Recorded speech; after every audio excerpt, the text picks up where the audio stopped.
오늘은 마가복음 10장 17절에서 22절까지 하나님 나라 비밀에 대해서 말씀 같이 나누겠습니다. 올해가 3.1운동 100주년 기념의 해입니다. 세계 3대 투자자 중에 한 분이신 짐 로저스 회장이 최근에 책을 하나 쓰셨습니다. 돈의 흐름에서 보기, 일본과 세계의 미래라는 책에서 일본의 미래를 매우 암울하게 설명을 하셨습니다.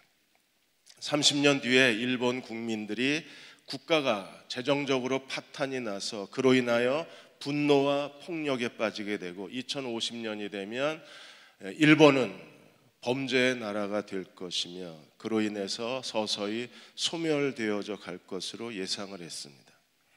일본이 쇠퇴하는 가장 큰 이유는 지금 저출산, 아이를 낳지 않고 어마어마한 국가 부채 때문에 그렇습니다.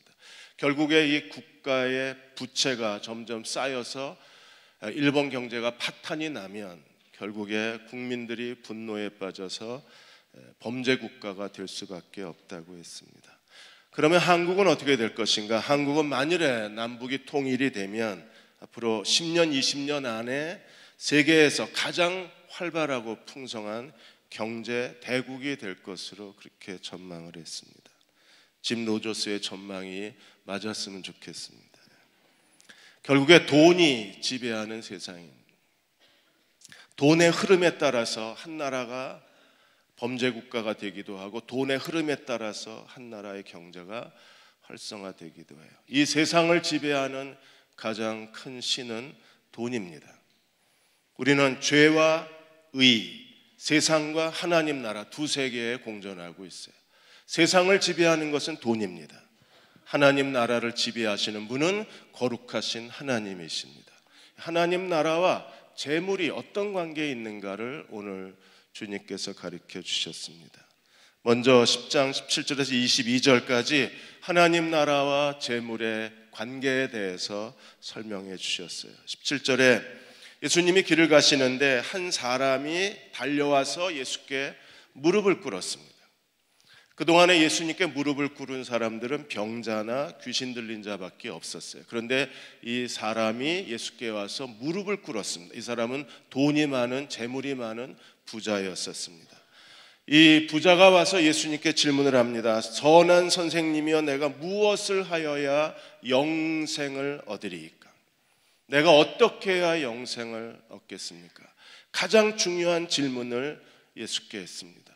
우리도 이 질문을 가지고 이 질문에 해답을 가진 사람이어야만 합니다. 만일에 우리가 세상의 모든 것을 얻고도 영생을 얻지 못한다면 실패자가 될 수밖에 없어요. 우리도 이 질문을 물어야 합니다. 영생을 얻으려면 내가 무엇을 하여야 하겠습니까? 예수께서 그에게 제일 먼저 말씀하신 게 무엇입니까? 18절 19절에 보시면 먼저 선한 선생님이여, 이 표현이 잘못된 것을 교정해 주셨어요. 선한 분은 하나님 한 분 외에 없습니다. 그랜필드 그 교수는 말하기를 예수님은 먼저 하나님이 누구이신가부터 올바르게 지시해 주셨다고 했어요. 선한 분은 하나님 한 분밖에 없습니다. 선한 곳에 영생이 있습니다. 그럼 영생이 이르려면 제일 먼저 해야 될 일이 무엇인가요? 19절에 내가 계명을 안 하니, 그리고 10계명 중에 6계명에 대해서 주님이 말씀을 하셨습니다. 10계명은 크게 두 부분으로 나누어집니다. 하나님에 대한 4가지 계명이 있고 그리고 사람에 대한 6개 계명이 있어요. 근데 왜 예수님은 사람에 대한 6개 계명만 말씀하셨을까요? 종교개혁자 칼빈은 말하기를 만일에 우리가 하나님을 사랑하는 사람이라면 사람에 대한 6계명을 순종하는 사람이어야 한다고 했습니다. 사람에 대한 계명을 순종해야 하나님에 대한 사랑이 입증이 된다 그랬어요. 그러므로 6가지 계명을 지키는 사람이어야 하나님을 사랑하는 사람입니다. 그러자 부자가 놀라운 대답을 했습니다. 20절에 선생님이여, 이것을 내가 어려서부터 다 지켰나이다. 여기에 유대인의 구원관, 유대인의 세계관이 있습니다. 유대인에게 있어서 부자는 어떤 사람일까요? 유대인에게 부자는 하나님의 계명을 다 지킨 사람입니다. 유대인들에게 부자는 영생에 들어갈 자격을 가진 사람으로 인식이 됐어요. 왜냐하면 신명기 언약에서 하나님이 이스라엘에게 율법을 주시고 신명기 언약의 핵심이 무엇입니까? 순종하면 복을 받고 불순종하면 저주를 받습니다. 그러므로 하나님께 복받은 사람들, 부자는 하나님의 계명을 다 지킨 사람으로 인식이 된 거예요. 그리고 부자가 된 것은 그들은 이미 영생을 얻은 자로 그렇게 사람들에게 이해가 된 겁니다. 오늘 이 부자도 그런 관점에서 자기가 어려서부터는 12살, 유대인들의 모든 남자는 12살부터 율법에 대한 의무감을 갖습니다. 그들은 율법 토라를 암송하고 율법에 순종해야 되는 거예요.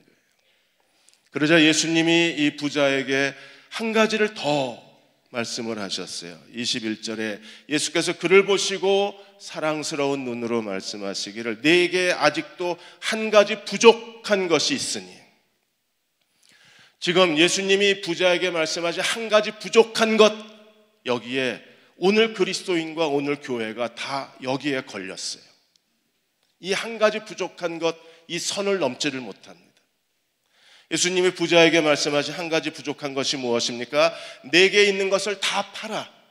하나님이 너에게 주신 재물 다 팔아서 가난한 사람들에게 나누어 주라. 그리하면 하늘의 보화가 내게 있으리라. 그리고 와서 나를 좇으라. 주님이 부자에게 다 팔아서 나누어 주라. 하늘의 보화가 내게 있으리라. 그리고 와서 나를 좇으라. 예수님은 유대인의 구원관을 완전히 뒤집어 놓으셨어요. 하나님의 계명을 지켜서 하나님의 복을 받았습니다. 거기서 끝나는 게 아니라 한 가지 부족한 게 있어요. 어떻게 해야 합니까? 하나님이 내게 주신 재물을 가지고 우리는 다른 사람들에게 나누어 줘야 합니다. 그래서 땅의 재물이 하늘의 재물로 바뀌어야 돼요. 우리는 마법사 같은 삶을 살아야 합니다. 하나님이 내게 주신 땅의 재물을 하늘의 보화로 바꾸어 놓아야 합니다. 그리고 그리스도를 따를 때 그가 영생을 가진 사람이 될 수가 있는 겁니다. 아브라함의 언약도 똑같습니다. 창세기 12장 2절 3절에서 내가 너로 큰 민족을 이루고 네게 복을 주어 내 이름을 창대하게 하리니 너는 복이 될지라.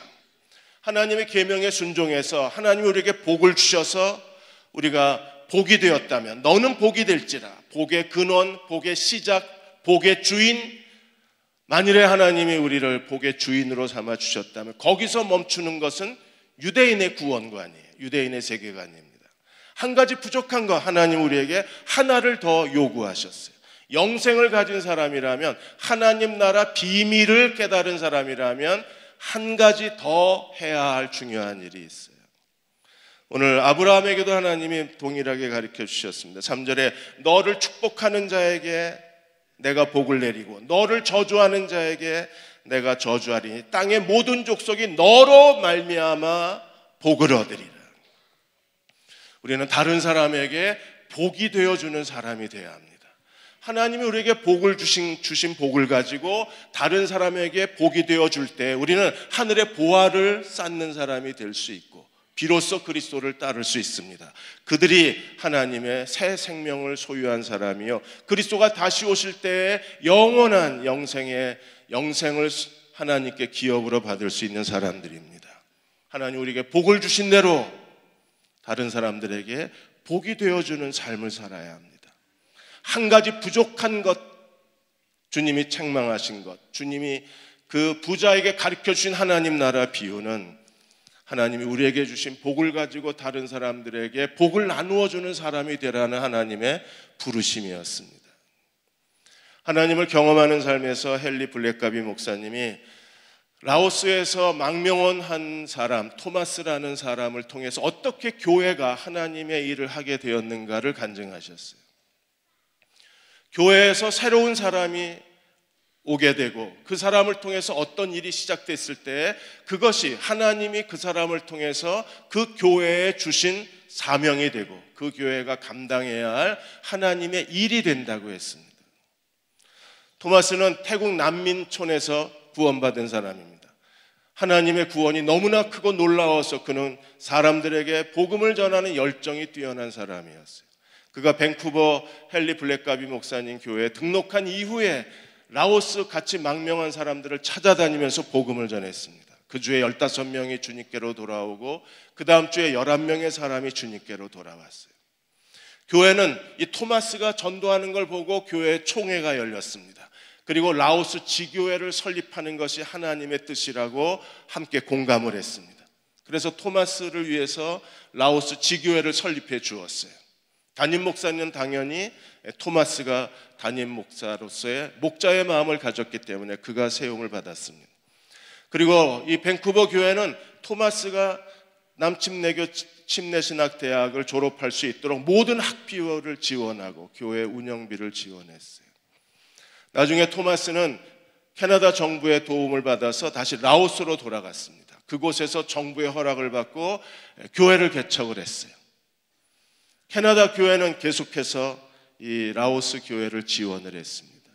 토마스는 그곳에 교회를 개척하고 그리고 4개의 지교회를 더 세웠습니다. 토마스 개인이 하나님께 쓰임받은 일이지만 그러나 밴쿠버 교회가 하나님의 일을 같이 감당해 주었습니다. 이번에 난민 선교 포럼에서 대전에서 치과 하시는 이 웩 선교사 부부를 만났습니다. 그분들을 만나서 대전 외국인 사랑의 진료소에 대한 이야기를 잠깐 나누었습니다.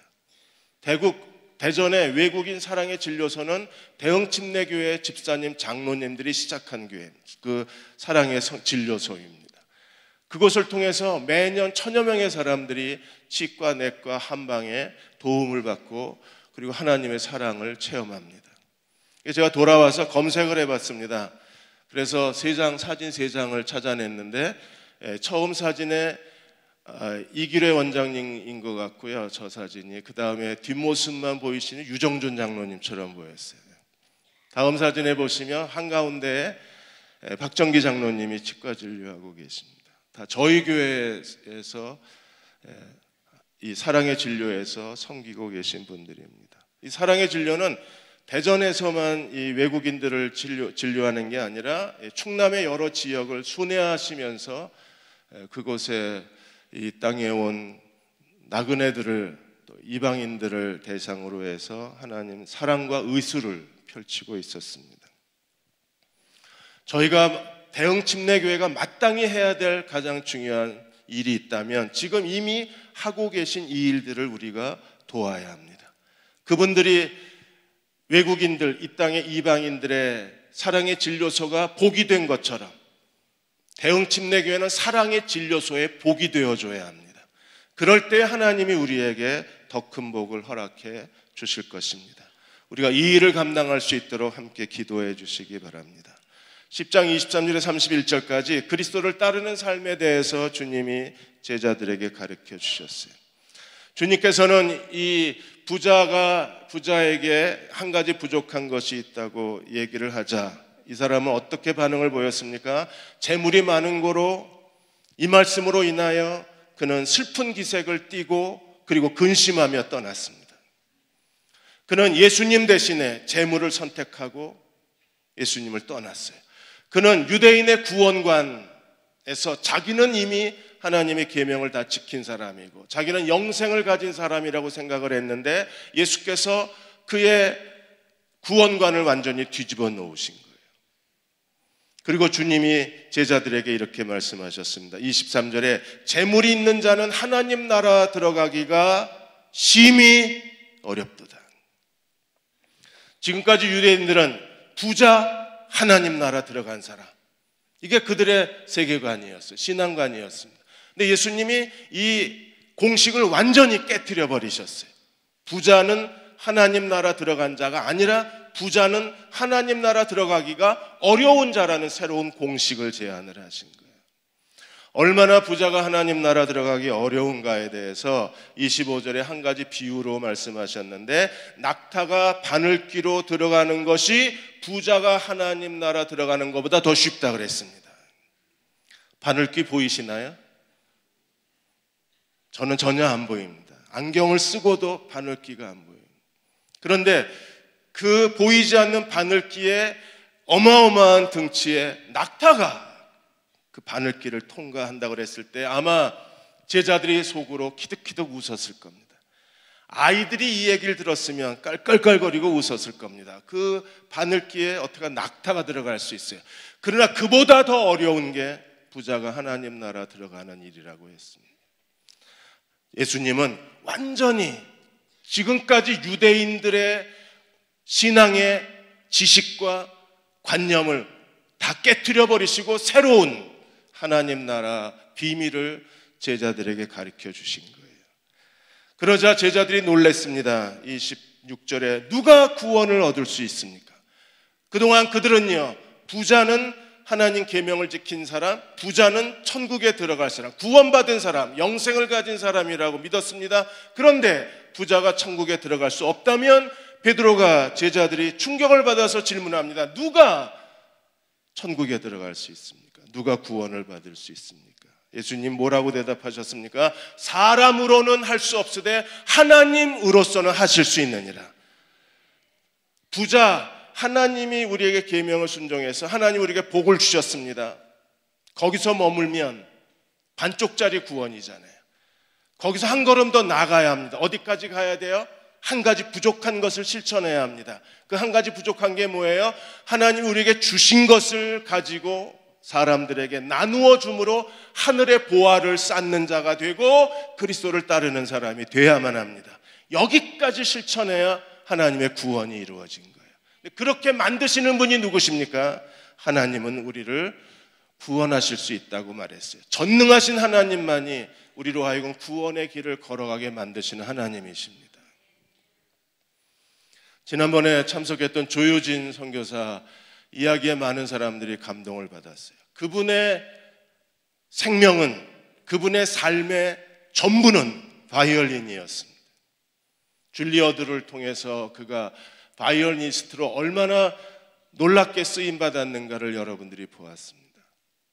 근데 그걸 기꺼이 포기하고 하나님의 부르심을 따라 그가 선교사가, 난민 선교사가 되어서 레바논과 요르단에서 그 작고 허름한 학교에서 음악 교사로 하나님의 부르심에 충성할 수 있는 것은, 그렇게 만드신 분이 누구십니까? 하나님은 하실 수 있었습니다. 조희준 선교사가 저희 교회에 와서 여러분에게 질문했잖아요. 제가 어떻게 바이올린을 포기할 수 있었을까요? 어떻게 포기할 수 있어요? 하나님은 하실 수 있었습니다. 디마스의 하영록 회장도 29살에 미국 사회에서 성공한 사업가였었어요. 그는 미국의 건축회사에서 29살에 부사장까지 올라간 사람입니다. 그는 부자였습니다. 집이 몇 채가 있었고 최고급 BMW 승용차가 몇 대씩 가지고 있었고, 그는 모든 사람이 다 부러워하는 부와 명성과 그리고 재능을 가진 사람이었어요. 그러나 어떻게 그가 내 이웃을 내 몸과 같이 사랑하라는 말씀을 실천하기 위해서 티마스 회사를 설립하고 사업가가, 성공한 사업가가 되어서 오늘도 가난한 사람들에게 하나님 사랑을 실천할 수 있도록 그의 삶의 방향을 전환시켜 주신 분이 누구십니까? 전능하신 하나님이십니다. 29살에 갑자기 쓰러지고 심장 이식을 기다리면서 그는 완전히 밑바닥까지 내려가서 자신의 삶을 포기하고 하나님께로부터 성경 3번을 공부하다가 마침내 하나님의 말씀을 그의 마음에 새기가 돼요. 그의 마음에 새겨진 말씀이 무엇입니까? 내 이웃을 내 몸과 같이 사랑하라는 말씀이었어요. 그는 한 가지 부족한 것을 실천하는 사람이 됐습니다. 그동안에는 부자가 되는 게 그의 인생의 목적이었어요. 그러나 하나님이 그를 변화시키셔서 구원의 마지막 부르심, 한 가지 부족한 것, 그것을 실천하는 그리스도의 제자로 그의 인생을 바꾸어 놓으셨습니다. 부자들은 하나님이 주신 축복에 머물러 있는 사람들입니다. 그러나 제자들은 한 가지 부족한 것을 실천하고 사는 사람들입니다. 오늘 베드로가 예수님께 다시 질문을 했습니다. 28절에 보소서 우리가 모든 것을 다 버리고 주님을 따랐습니다. 부자는 주님께 돌아섰어요. 그는 재물이 많음으로 인하여 근심하고 슬픈 얼굴을 하고 돌아섰습니다. 그러나 제자들은 주님을 따랐습니다. 처음 부르심을 받았을 때를 우리가 기억합니다. 예수님이 베드로하고 안드레에게 고기 잡은 것이 너무 많아 그물이 찢어질 정도로 잡혔을 때 주님이 베드로를 사람 낚는 어부로 부르셨습니다. 그때 베드로의 반응은 어땠나요? 즉시 모든 걸 다 버려두고 그물과 배와 잡힌 물고기를 버려두고 그들은 예수님을 따랐습니다. 야고보, 요한도 예수님이 그를 제자로 부르셨을 때 모든 걸 버려두고 주님을 따랐습니다. 마태도 세관에 있었을 때 주님이 부르셨습니다. 그가 모든 걸 버려두고 다 주님을 따랐습니다. 부자는 주님께 돌아섰지만 제자들은 모든 걸 포기하고 모든 걸 버리고 주님을 따랐습니다. 그들은 무엇을 얻을 수 있을까요? 하나님은 우리가 버린 것에 대해서, 포기한 것에 대해서 반드시 보상해 주시는 하나님이십니다. 오늘 예수님이 이렇게 말씀하셨어요. 29절에 나와 복음을 위하여, 예수 그리스도 그리고 하나님 나라와 복음을 위하여 형제나 집이나 형제나 자매나 어머니나 아버지나 자식이나 전토를 벌인 사람들. 버린다는 것은요, 진짜 버리는 게 아닙니다. 신천지 같은 데서는 이 말씀을 들이밀고 가족을 버리라 그럽니다. 남편을 버리고 부모를 버려라. 그래서 집을 가출하는 젊은 사람들이 많고 가출한 아들, 딸을 찾아서 신천지 앞에서 피켓 들고 시위하는 부모가 있어요. 내 안에 내 아이들을 돌려달라는 피켓 시위를 합니다. 버리라는 것은 버리라는 게 아닙니다. 주님을 먼저 사랑하라는 거예요. 주님을 먼저 사랑하고 그 다음에 사랑해야 될 사람들이 가족인 겁니다. 우리가 주님을 먼저 사랑하고 기꺼이 그리스도를 따르게 되면 주님이 이중적 약속을 해주셨습니다. 현세에서도 복을 누리고 내세에서도 복을 누리게 하시는 거예요. 현세에서는 어떤 복을 주십니까? 30절에 현세에 있어 집과 형제와 자매와 어머니와 자식과 전토를 100배나 받고 박해를 겸하여 받는다. 왜 박해를 겸하여 받는다고 하셨을까요? 지금 마가복음을 읽고 있는 사람들은 어떤 사람들입니까? 그들은 로마의 네로 황제에 의해서 핍박과 박해를 받는 그리스도인들입니다. 그들을 위로하기 위해서 우리가 100배로 받되 박해를 피할 수 없다고 위로하고 있는 겁니다. 하나님, 우리가 그리스도를 위해서 포기한 것을 다시 100배로 돌려주시는 하나님이십니다. 좋은 땅의 비유, 네 밭의 비유 기억하시나요? 우리가 좋은 땅에 심겨진 씨앗은 어떤 씨앗입니까? 30배, 60배, 100배의 열매를 맺는다 그랬어요. 100배는요, 하나님이 주실 수 있는 최상의 보상입니다. 가장 풍성한 것이 100배로 돌려주시는 거예요. 하나님, 우리가 집을 포기하면 100배로 집을 돌려주시고 우리가 토지를 포기하면 100배로 돌려주시는 하나님, 그리고 남편이나 아내나 어머니나 아들이나 딸이나 100배로 돌려주시고 아버지가 100명 되는 건가요? 어머니가 갑자기 100명이 되나요? 무슨 말입니까? 우리는 3장에서 이미 예수께서 누가 내 모친이며 내 동생들이냐고 말씀하시며 하나님의 뜻대로 행하는 자라야 내 어머니요 내 형제라 그러셨어요. 우리가 그리스도를 위해서 모든 걸 포기하고 그리스도를 따르는 충성된 자가 됐을 때 하나님을 아버지로 부르는 모든 형제 자매가 나의 가족이 되는 겁니다. 오늘 함께 예배드리는 우리가 다 그리스도 안에서 한 아버지의 자녀들이 되고 우리는 하나님 아버지의 가족들이 되는 거예요. 그래서 100배가 아니라 1000배 그리고 2000배 이상의 하나님의 가족을 얻을 수가 있습니다. 현세에서 하나님은 우리가 그리스도를 위해서 포기한 모든 것을 그대로 다 돌려주시되 100배나 더하여 돌려주시는 분이십니다. 그리고 내세에서 우리에게 영생을 받지 못할 자가 없느니라. 우리는 내세에서 진정으로 영생을 얻는 사람이 될 수 있어요. 부자가 예수께 와서 한 질문이 무엇입니까? 내가 무엇을 하여야 영생을 얻으리이까? 우리가 무엇을 해야 영생을 얻는 사람이 될 수 있나요? 기꺼이 하나님이 내게 주신 복을 가지고 또 다른 사람들에게 복이 되어줄 때 우리는 영생의 사람으로 하나님 나라를 기업으로 얻을 수 있습니다. 그러나 하나님 나라는 또 다른 역전현상이 있어요. 31절에 보시면 먼저 된 자가 나중되고 나중된 자가 먼저 된다 그랬습니다. 오직 한 가지 부족한 것을 채우고 기꺼이 하나님이 우리에게 주신 복을 가지고 다른 사람과 더불어 나누어 주며 사는 사람들이 이 땅에서 진정한 하나님의 축복을 누릴 수 있는 사람이 될 수 있습니다. 오늘도 전 세계의 난민들은 그리스도를 위하여 자기의 모든 것을 버리고 그리스도를 믿음으로 그리스도의 뒤를 따르고 있습니다. 그들은 예수 그리스도를 믿기 위해서 자기 생명의 위협을 받고 가족들 버리고 고향을 떠나고 직업도 버리고 자기의 소중한 걸 다 잃어버리고 그들은 그리스도를 따르고 그리스도를 믿고 있습니다. 이번에 에이펜 포럼에서 아랍, 페르시아 그리고 유럽에 있는 난민들에 대해서 138명의 그 에이펜어들이 함께 하나님 앞에 겸손하게 무릎을 꿇고 어떻게 난민을 전도하고 난민 교회를 어떻게 개척할 것이며 그리고 난민을 복음화하기 위해서 우리가 어떻게 하나님께 헌신해야 되는가를 매일 기도하고 또 하나님의 뜻을 구하고 선교학자들로부터 하나님이 주시는 새로운 아이디어를 얻었습니다. 고신대 이병수 교수님도 난민 선교에 대해서 이렇게 설명을 하셨어요. 그분이 2017년 2월 월드뷰호에서 기고했던 네덜란드 라브리 공동체 대표이신 리트 게르크 목사의 말을 인용해서 난민은 하나님의 유럽교회에 주신 뜻밖의 선물이라고 했습니다.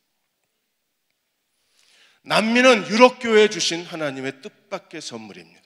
오랫동안 잠들고 죽어가는 유럽교회를 깨어나게 한 것이 난민들입니다.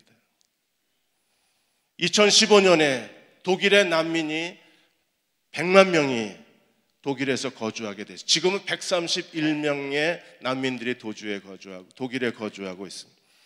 이 100만 명의 난민들이 독일에 들어와서 그해 독일 교회로 인하여 세례고 침례받은 사람들이 무려 3,000명 이상의 세례를 받았습니다. 지금까지 이슬람 역사 가운데 이슬람 1300 역사 가운데 무슬림들이 이렇게 한 해에 3,000명이나 되는 사람들이 회개하고 주님께로 돌아와 구원받은 역사가 없습니다. 아랍과 무슬림들에게 복음을 전하는 수많은 선교사들이 평생 동안 단 한 명의 결신자도 얻지 못하고 순교를 당해서 많은 피를 흘려야 했던 것이 이슬람 선교입니다. 근데 1300년 만에 난민 시대로 인하여 이슬람 선교에 하나님이 열린 문을 주신 거예요. 그 난민들을 통해서 복음이 놀라운 속도로 그들에게 전파되고 있습니다. 리트 게르크 목사님이 네덜란드에 계셨는데 그분이 섬기시는 네덜란드 한 작은 교회도 그해 2015년에 난민이 무려 70명이나 교회를 출석하기 시작을 했어요. 그 교회 역사상 지금까지 이런 일은 일어나지 않았습니다. 하나님은 난민 시대를 통해서 난민들을 유럽 땅에 보내시면서 유럽 교회가 깨어나게 하고 유럽 교회의 뿌리를 다시 회복시키고 있다고 그렇게 전망을 했습니다. 유럽 교회는 어떤 교회였나요? 그들은 유대인의 구원관을 가진 교회였어요. 하나님이 유럽 교회에 많은 복을 주셨습니다. 그러나 그 복을 가지고 유럽 교회가 한 일은 무엇입니까? 자기들만의 즐거운 공동체를 누리다가 결국에 유럽 교회는 죽어가고 유럽 교회는 문이 닫혀지고 말았습니다. 그러다가 이번에 다시 깨어나는 거예요. 이번에는 두 번의 실수는 없습니다. 유럽 교회는 정말 자신들이 가진 전부를 가지고 이 난민들에게 사랑과 희생으로 그들을 섬기기 시작했어요. 그 그리스도의 사랑에 감격한 난민들이 주님께로 돌아오고 있는 겁니다. 한 가지 부족한 것 때문에 유럽 교회가 죽었어요. 그러나 한 가지 부족한 것을 실천함으로 인하여 난민들도 주님께로 돌아오고 유럽 교회도 깨어나고 있는 겁니다. 한국교회도 마찬가지입니다. 하나님이 한국교회에 복을 주셨습니다. 교회 역사에 이러한 부흥을 이룬 시대가 없고 이러한 부흥을 이룬 나라가 없습니다. 한국교회는 놀랄만한 하나님의 부흥을 주셨어요. 그러나 그 하나님 주신 복을 가지고 한국교회가 한 일이 무엇입니까? 결국에 아무것도 하지 않다가 결국에 한국교회는 모든 걸 다 잃어버리는 그런 위기에 처한 거예요. 한 가지 부족한 것을 실천할 때 우리는 비로소 그리스도를 따라갈 수 있는 겁니다. 하나님이 주신 복을 가지고 또 다른 사람들에게 복이 되어줘야 합니다. 만일에 우리가 하나님이 내게 주신 걸 가지고 다른 사람의 복이 되어주지 못하고 다른 사람들을 걸려 넘어지게 하거나 다른 사람들에게 상처가 되거나 다른 사람들에게 무익한 존재가 되어버린다면 결국 우리도 유럽교회의 뒤를 따라가는 거예요. 우리는 하나님이 내게 주신 복을 가지고 또 다른 사람들에게 하나님의 복을 나누어 줄 수 있는 그리스도의 종들이 되어야 합니다. 그곳에 하나님의 더 큰 축복과 은혜가 있는 거예요. 예수님은 지금 제자들에게 어린아이의 제자도를 가르치고 계세요. 천국은 어린아이의 소유입니다. 천국의 주인은 아이들입니다. 그 어린아이의 영성의 두 가지가 뭐예요? 하나는 누구를 신뢰하느냐에 있어요. 우리는 누구를 신뢰합니까? 오직 하나님만을 신뢰하는 사람들입니다. 어린아이가 부모를 의지하는 것처럼 우리는 하나님만을 신뢰하는 사람입니다. 두 번째는 소유. 우리 가진 것을 누구에게 나누어 주고 있느냐가 중요한 거예요. 하나님이 우리에게 우리의 순종에 따라서 범사에 우리에게 복을 주셨다면 그 복을 가지고 나는 구원받은 사람, 나는 계명에 순종하는 사람, 나는 영생을 가진 사람이란 자만심에 빠질 것이 아니라 하나님이 주신 복을 가지고 우리는 이웃과 더불어 나누는 사람이 되어야 합니다. 잔 스타트가 제자도라는 책을 썼습니다. 거기에 8가지 제자의 영적 자질에 대해서 얘기했어요. 그 중에 하나가 닮아가는 겁니다. 우리는 누구를 닮아가야 되나요? 예수님을 닮아가야 합니다. 예수님이 어떻게 사셨는가를 알고 그분의 섬김의 삶을 닮아가야 합니다. 어떻게 닮아갈 수 있을까요? 단순한 삶을 사는 것이 주님을 닮은 사람들입니다. 잔 스타트는 하나님이 우리에게 뉴 라이프, 새로운 생명을 주셨어요. 새로운 생명은 뉴 라이프 스타일, 새로운 삶의 양식을 우리가 배워야 한다고 했습니다. 새로운 삶이 무엇입니까? 그것은 하나님이 예수 그리스도 안에서 우리와 맺은 복음적 언약, 단순한 삶을 사는 겁니다. 좀 더 아끼고 좀 더 검소하게 살아서 그 하나님이 주신 부를 가지고 하나님 나라를 위해서 쓰는 거예요. 가난한 이웃들을 위해서, 아직까지 복음을 듣지 못한 사람들을 위해서, 생계가 위협받는 사람들을 위해서 우리 가진 것을 더불어 나누는 거예요. 그들이 하늘의 보물을 쌓아두는 사람들입니다. 마태복음 6장 19절 20절에 주님이 제자들에게 이렇게 말씀하셨어요. 너희를 위하여 보물을 땅에 쌓아두지 마라. 땅에 쌓아두면 결과가 어떻게 되나요? 정말 비참하게 됩니다. 어떤 결과가 와요? 거기는 좀과 등록이 행하며 그리고 도둑이 구멍을 뚫고 도둑질하느니라. 한국교회 보십시오. 그렇게 하나님께 바쳐진 그 많은 그 헌금을, 하나님이 주신 복을 그냥 쌓아두고 있다가 그냥 다 구멍이 뚫려서 없어져 버리잖아요. 우리는 어떻게 살아야 되나요? 하늘에 보물을 쌓아놓아야 합니다. 그래서 20절에 오직 너희를 위하여 보물을 하늘에 쌓아두라. 우리는 하나님이 우리에게 주신 땅의 재물을 부지런히 하늘로 옮겨보내야 합니다. 부지런히 하늘로 배달해야 합니다. 왜 그래야 합니까? 하늘의 보화는요 없어지지가 않습니다. 주님이 뭐라고 하셨어요? 하늘을 쌓아두라. 거기는 좀이나 동록에 해하지 못하고 도둑이 구멍을 뚫지도 못하고 도둑질도 못하느니라. 그대로 쌓여있는 게 하늘의 보화입니다. 그러므로 우리는 나눔과 섬김의 삶을 사는 그리스도의 종이 되어야 하고 그리스도의 핏값 주고 사신 그분의 교회가 되어야 합니다. 지난 1월에 미국 이민한인교회에 배한선 사모님이 순회 집회를 하셨습니다. 배한선 사모님이 특별한 것은 그 남편이 아프리카 우간다에 있는 윌리엄 차구라니 목사님이십니다. 이분이 어떻게 아프리카 우간다의 목사님의 아내가 될 수 있었을까요? 어렸을 때부터 주님을 신실하게 사랑했습니다. 그리고 대학에 들어갔는데 처음 오리엔테이션 그 모임에 모였는데 거기에 그 앞자리에 앉아있는 여학생이 아주 몸부림을 치면서 괴로워했어요. 그래서 쉬는 시간에 그 여학생한테 물어봤습니다. 어디 아프냐, 뭐가 괴롭냐 했는데 말을 하지 못하고 손짓을 하는 걸 보고 그제서야 청각장애인이라는 걸 알게 됐어요. 청각장애인이 대학 강의를 듣는다는 게 이 얼마나 힘든 일일까 하는 생각이 드는 순간에 배한선 사모가 내가 널 어떻게 도와줄까? 그래서 모든 강의를 맡은 같은 과 학생이었기 때문에 모든 강의를 다 필기해서 정리를 해서 준 거예요. 그러니까 이 여학생이 너무나 고마워했어요. 한 학기를 그렇게 해서 공부하는 걸 도와주었습니다. 그러자 여름방학이 됐는데 이 청각장애인 그 농아학교에 다니는 같은 그 졸업한 학생들이 이 친구가 서울에 대학교 다닌다는 걸 알고 서울도 구경하고 대학교도 구경하려고 동창생들이 왔어요. 전부 다 청각장애인입니다.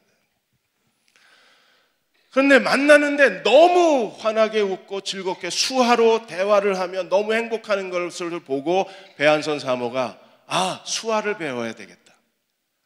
이렇게 말 잘하고 잘 웃는 아이였는데 나하고 대화가 안 돼서 표정이 어두웠나 보다. 그래서 수화를 배우겠다 그랬더니 그 여학생이 수화가 어렵다, 쉬운 것이 아니라 그랬어요. 자기 어머니도 수화를 할 줄 아는데 자기하고 진지한 대화는 못 나눈다 그랬어요. 그래도 가르쳐줘라. 근데 하나님이 신기하게 하나님이 도우신 거예요. 이게 성령의 은사가 돼버려서 한 번 본 건 잊어버리질 않는 겁니다. 6개월 만에 아주 마음을 터놓고 대화를 나눌 수 있는 수화 통역자가 됐어요. 그렇게 매 강의마다 옆에 앉아서 수화로 강의를 도와주었습니다. 그 다음 해가 됐는데 교목과장이 배한선 사모를 불렀어요. 야, 우리 학교에 청각장애인 10명이 입학 지원을 했는데 어떻게 우리 학교에 왔냐 그랬더니 누군가가 강의를 수화 통역으로 돕는다는 얘기를 듣고 이 학교를 지원했다는 거예요. 누구예요?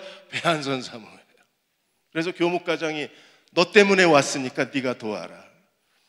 그래서 강의가 다른 아이들은 내가 가서 후배들하고 같이 앉아서 강의 통역을 해주고 만일에 강의 시간이 같으면 비디오 녹화해 주시면 그러면 제가 아이들을 가르치게. 그래서 3년 내내 남들처럼 데이트 한번 못하고 어디 여행도 한번 못 가고 그냥 앉아서 그 학생들 강의 통역해주고 과제물 도와주고 그렇게 학교 생활을 해야 했었어요.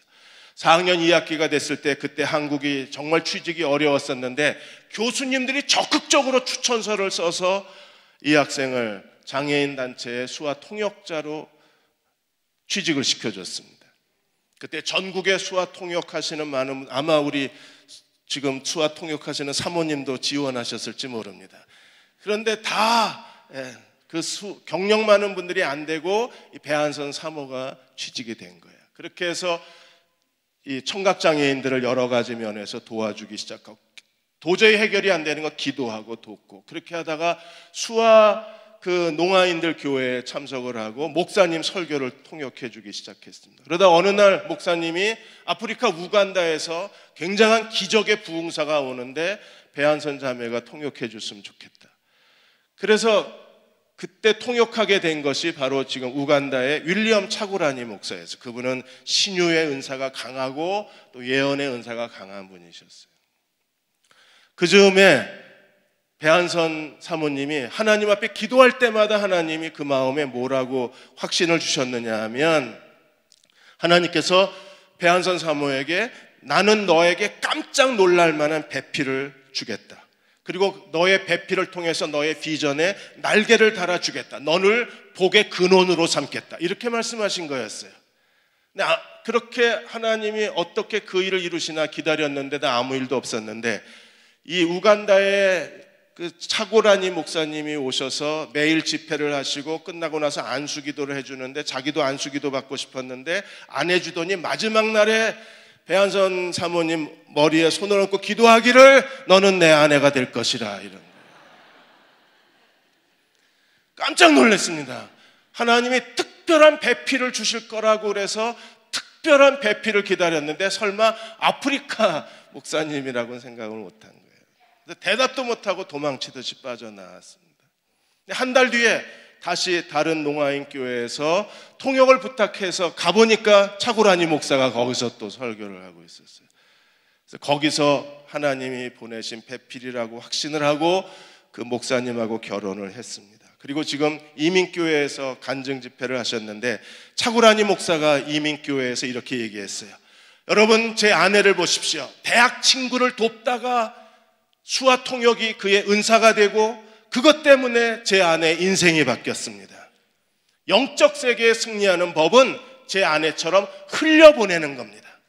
다른 사람을 섬길 수 있는 것을 흘려보낼 때에 하나님이 단순히 흘려보내는 것에 머물지 않고 그것으로 말미암아 앞길을 열어주시고 그의 사명이 되게 해주시고 그 때문에 많은 사람이 복을 얻게 만드시는 것이 하나님이 하시는 일입니다. 사랑하는 여러분, 하나님 나라 비밀을 깨달으십시오. 우리가 순종하면 하나님 우리에게 복을 주실 것입니다. 거기서 멈추면 유대인의 구원관입니다. 우리는 하나님 나라 비밀을 깨달은 사람들은 거기서 내게 주신 걸 가지고 다른 사람들을 복되게 해주는 거예요. 그러면 하나님이 우리에게 앞길을 열어주시고 더 많은 사람들에게 복을 나눠주게 하시고 그로 인하여 우리는 하나님의 복의 근원으로 만들어 주실 것입니다. 그렇게 하나님 나라 비밀을 깨달은 자로 쓰임 받으시기를 주의 이름으로 축원합니다. 하나님의 복의 근원이 되고 싶습니다. 저희로부터, 내가 서 있는 이 자리에서부터 하나님의 복이 시작되게 하여 주옵소서. 하나님의 복을 또 다른 사람들에게 나누어 주고 베풀어 주는 복의 나눔의 사람이 되게 하여 주시고, 저와 저의 가정, 대웅교회와 이 땅의 교회를 통하여 하나님의 복이 세상에 흘러가게 하여 주옵소서. 지금 우리를 죄에서 구원하신 우리 주 예수 그리스도의 은혜와 하나님 아버지의 그 크신 사랑하심과 성령의 위로하고 도우신 은혜가 오늘 함께 주일 예배 드리고 돌아가는 모든 교우와 가정과 자녀들 위에, 이 민족과 이 땅의 모든 교회 위에, 이 시대에 고통당하는 난민들과 아직까지 복음을 듣지 못한 많은 종족들 위에 지금부터 영원히 함께 하시기를 간절히 축원하옵나이다. 아멘.